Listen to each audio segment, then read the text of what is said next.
নমস্কাৰ ছাত্ৰ ছাত্ৰীসকল মই পল্লৱী পাঠক আৰু আজি মই আহিছো তোমালোকৰ ওচৰলৈ ব্যৱহাৰিক জ্যামিতি পাঠৰ আৰু এটা নতুন ভিডিঅ' লৈ আহা আমি আলোচনা কৰো আজি আমি আহিছো আমি ইতিমধ্যে ব্যৱহাৰিক জ্যামিতিৰ অনুশীলনী অংকবোৰ কৰিয়ে আছিলো নহয় জানো আমি পিছৰ অংকটোলৈ গৈছো এয়া দ্বিতীয় 2 নম্বৰ অংকটো ইয়াতে দিয়া আছে 10 সেন্টিমিটাৰ জোখৰ এডাল ৰেখাখণ্ড AB আকা ৰেখাডালৰ A বিন্দুত এডাল ৰশ্মি AX আকা যাতে BAX ৰ মানটো 60 ডিগ্ৰী হয় AX ৰ ওপৰত D এটা বিন্দু লোৱা যত AD ৰ মান 4 সেন্টিমিটাৰ হয় আৰু এতিয়া D বিন্দুৰ মাজেৰে যোৱাকৈ AB ৰ সমান্তৰাল হোৱাকৈ এডাল ৰেখা আকা আমি আৰম্ভ কৰো আহা প্ৰথমে আমাক কৈছে 10 সেন্টিমিটাৰ জোখৰ এডাল ৰেখাখণ্ড AB আঁকি ল'ব লাগিব আমি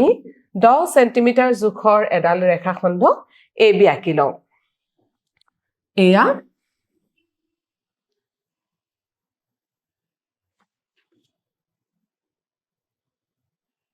এয়া চোৱা মই 10 সেন্টিমিটাৰ জোখৰ এডাল ৰেখাখণ্ড আঁকি লৈছো আৰু এই ৰেখাখণ্ডডালক আমি কি বুলি নামকৰণ কৰিম A আৰু B এতিয়া আমি এটা 60 ডিগ্ৰী কোণ আঁকিব লাগিব গতিকে আমি 60 ডিগ্ৰী কোণটো কৰিবৰ কাৰণে আমি কোণমান যন্ত্ৰৰ সহায় লওঁ নহয় জানো আমি কোণমান যন্ত্ৰডাল এই বিন্দুত বহুৱাই লৈছো এটা মোৰ আৰু ইয়াৰ পৰা আমি 60 ডিগ্ৰী হোৱাকৈ ইয়াতে আমি জোখটো লৈ লৈছো এতিয়া আমি এই বিন্দুকিটা আমি লগ লগাই দিও ইৰ পৰা এই ধৰণে আমি লগ লগাই গৈছো আৰু এই বিন্দুটোৰ আমি নামকৰণ কৰিম X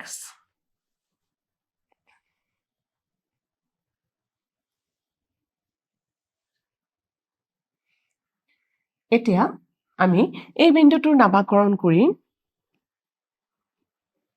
X এতিয়া আমি আকৌ ল'ব লাগিব এৰ পৰা X লৈ ইয়াৰ আগতে আমি অকমান মন কৰিম যে আমাৰ নিৰ্দেশনা দিয়া আছে যে কোণ BA আৰু X সমান হয় 60 ডিগ্ৰী এতিয়া আমি এৰ পৰা এটা বিন্দু লম 4 সেন্টিমিটাৰ থকা আৰু বিন্দুটো আমি নামকৰণ কৰিম D ৰে আমি এটা বিন্দু লৈছো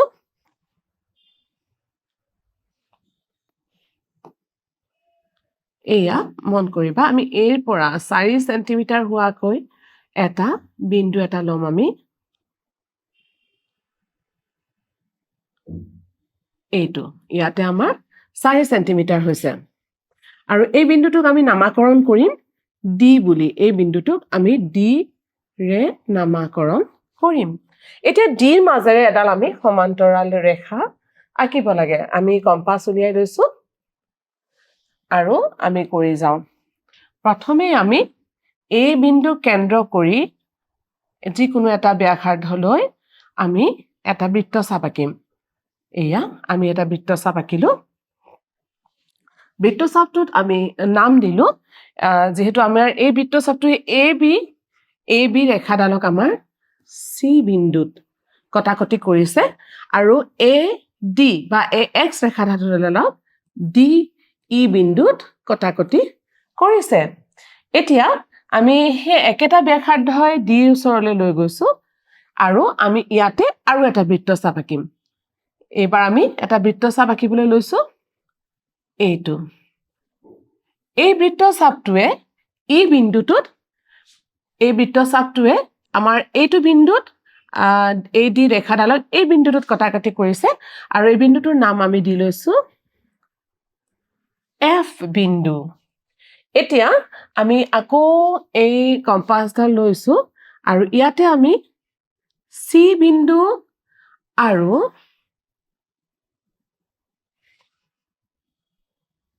C বিন্দু আৰু E বিন্দু এই বিন্দু দুটাৰ যি দৈৰ্ঘ্য হে একেটা দৈৰ্ঘ্য লৈ F বিন্দুৰ এই বিন্দুটো কেন্দ্ৰ হিচাপে লৈ আমি এতিয়া আৰু এটা বৃত্তচাপ আঁকিছো এয়া আৰু এই বিন্দুটোৱে এইডাল যিডাল F বৃত্তচাপডাল আছে তাৰে এটা বিন্দুত কটাকটি কৰিছে আমি বিন্দুটোৰ নাম দি লৈছো G বিন্দু অৰ্থাৎ এই বিন্দুটোৰ নাম হ'ব জি বিন্দু এতিয়া আমি কি কৰিম এই জি বিন্দুৰ পৰা ডি বিন্দু সংযোগ কৰি আমি এডাল ৰেখাখণ্ড আঁকিম আমি চাও আহা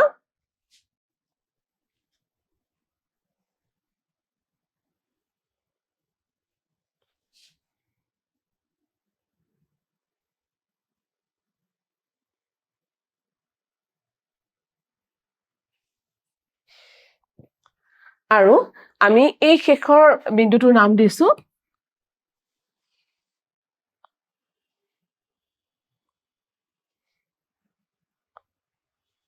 আমি এই শেষৰ বিন্দুটোৰ নাম দিছো H বিন্দু এতিয়া তোমালোকে চিত্ৰটো চালে গম পাবা যে A B ৰ সমান্তৰালকৈ D বিন্দুৰ মাজেৰে GH এডাল ৰেখা আমি অংকন কৰিলো আশা কৰো তোমালোকে নিশ্চয় বুজি পাইছা আমি আগবাঢ়িছো পিছৰ অংকটোলে আমাৰ পিছৰ অংকটোত কি আছে চোৱা যিকোনো ৰেখা PQ আঁকা PQ ৰ যিকোনো এটা বিন্দুত এডাল লম্ব আঁকা লম্বদাৰৰ ওপৰত PQ ৰ পৰা 5.6 সেন্টিমিটাৰ দূৰত্বত এটা বিন্দু R লোৱা আৰু R বিন্দুৰ মাজেৰে যোৱাকৈ PQ ৰ সমান্তৰাল এডাল ৰেখা অংকন কৰা প্ৰথমে আমি PQ ৰেখাডাল আঁকি ল'ব লাগিব আৰু তাৰ ওপৰত এডাল লম্ব আঁকিব লাগিব লম্বডালৰ দৈৰ্ঘ্য R বিন্দুলৈকে হ'ব লাগিব 5.6 সেন্টিমিটাৰ আমি কৰি চাও আমি প্ৰথমে PQ এডাল ৰেখা আঁকি লৈছো এয়া যিকোনো দৈৰ্ঘ্যৰ PQ এডাল ৰেখা এতিয়া PQ ৰেখাৰ ওপৰত আমি লম্ব এডাল অংকন কৰিম আমি কম্পাস এডালৰ সহায় লম আমি কম্পাসডাল এতিয়া বহুৱাই দিম ইয়াতে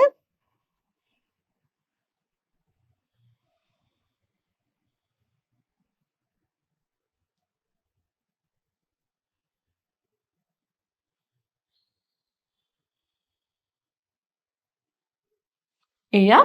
আমি লম্ব যেহেতু গতিকে আমি 90 ডিগ্ৰী হোৱাকৈ এটা বিন্দু লম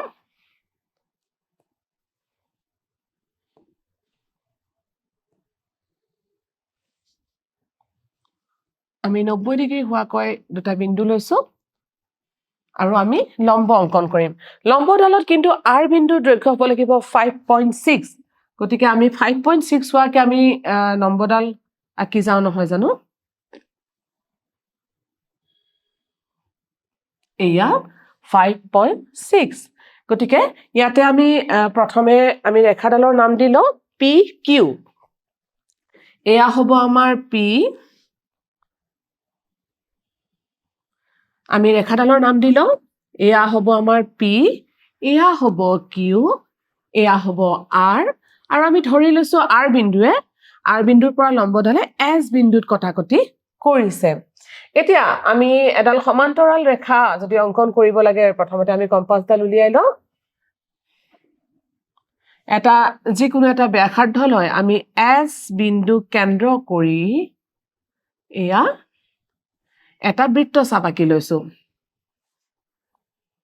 আৰু আমি ধৰি লৈছো যে বৃত্তচাপটো ইয়াৰে A বিন্দু আৰু ইয়াৰে B বিন্দুত কটাকটি কৰিছে এইবাৰ হে একেটা বৃত্তচাপ লৈয়ে আমি R বিন্দুত কেন্দ্ৰ কৰি আমি আৰু এটা বৃত্তচাপ আঁকি লৈছো এতিয়া আমি ধৰি লৈছো যে RS ত এই বৃত্তচাপটোৱে C বিন্দুত কটাকটি কৰিছে এইবাৰ আমি কম্পাসডাল আকৌ আৰু AB ৰ ওচৰলৈ লৈ যাওঁ A আৰু B ৰ ওচৰলৈ লৈ গৈছো আৰু A আৰু B বিন্দুৰ মাজৰ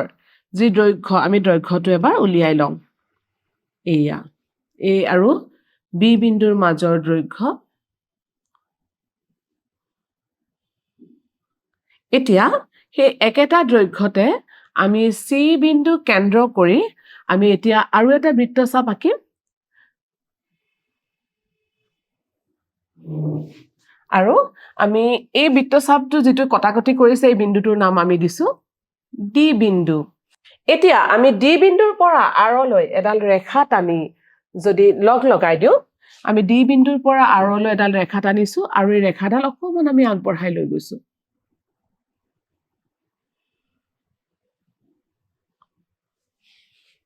আমি নাম দিছো D লগত আমি ই নাম দি দিছো ই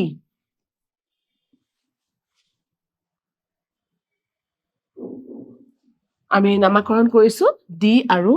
ই এতিয়া আমি যদি চাও পি কিউৰ ওপৰত আৰ এছ এডাল লম্ব যাৰ দৈৰ্ঘ্য হল 5.6 সেন্টিমিটাৰ আৰু আৰ এৰ মাজেৰে যোৱা এই ৰেখাডাল ডি ই ৰেখাই এ বিৰ সমান্তৰালকৈ আছে অৰ্থাৎ আমাক যি নিৰ্দেশনা দিয়া হৈছিল আমি সেইমতে অংকন কৰিলো নহয় জানো ধন্যবাদ আমি এতিয়া আগবাঢ়িছো পিছৰ অংকটোলৈ পিছৰ অংকটো মন কৰা 7.5 সেন্টিমিটাৰ দৈৰ্ঘ্যৰ এডাল ৰেখাখণ্ড এক্স ৱাই আঁকা এক্স আৰু ৱাই বিন্দুত দুডাল লম্ব অংকন কৰা আমি প্ৰথমতে 7.5 সেন্টিমিটাৰৰ এডাল ৰেখা আঁকিলো নহয় জানো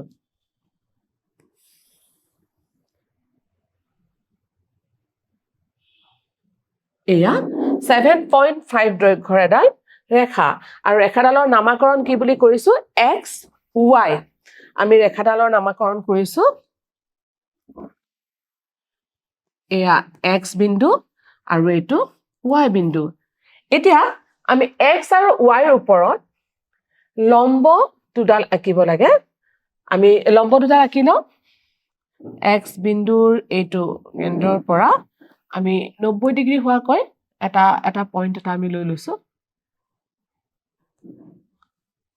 এক্স বিন্দুৰ পৰা 90 ডিগ্ৰী হোৱাকৈ আমি এডাল ৰেখা অংকন কৰিম আৰু ৱাই বিন্দুৰ পৰা আমি 90 ডিগ্ৰী হোৱাকৈ এডাল ৰেখা অংকন কৰিম এতিয়া আমি ৰেখাডাল অংকন কৰিলো এক্সৰ পৰা আমি 5 সেন্টিমিটাৰ দূৰত্বত এডাল ৰেখা আঁকিব লাগিব এয়া 5 সেন্টিমিটাৰ দূৰত্বত আৰু এইটো বিন্দুৰ নাম আমি দিছো আৰু এই বিন্দুটোৰ নাম হ'ব এ ঠিক একে ধৰণে ৱাইৰ পৰা আমি এডাল ৰেখা অংকন কৰিম আৰু এই ৰেখাডালো হ'ব লাগিব 5 সেন্টিমিটাৰ দূৰত্বত এয়া আৰু এই বিন্দুটোৰ নাম আমি দিছো বি এতিয়া আমি এই বিন্দুৰ মাজেৰে এক্স ৱাই সমান্তৰাল হোৱাকৈ এডাল ৰেখা অংকন কৰিব লাগে আৰু আমাক সোধা হৈছে যে বি বিন্দুৰ মাজেৰে ৰেখাডাল পাৰ হৈ যাবনে নাই আমি চাওঁ আহা আমি সমান্তৰাল ৰেখাডাল যেহেতু আমি অংকন কৰিব লাগিব গতিকে আমি কম্পাছৰ সহায় ল'ব লাগিব কম্পাছডাল আমি উলিয়াই ললো আৰু আগৰ অংকবোৰত কৰাৰ দৰে আমি এক্স বিন্দু কেন্দ্ৰ কৰি এটা যিকোনো এটা ব্যাসাৰ্ধ লৈ আমি এটা বৃত্তচাপ আঁকিম এইটো বৃত্তচাপ আঁকি দিলো আৰু বৃত্তচাপটোৰ আমি নাম দিলো এয়া চি আৰু এয়া ডি এতিয়া আমি সেই একেটা বৃত্তচাপ একেটা ব্যাসাৰ্ধ লৈ এই বিন্দু কেন্দ্ৰ কৰি আমি আৰু এটা বৃত্তচাপ ইপিনে আঁকি দিলো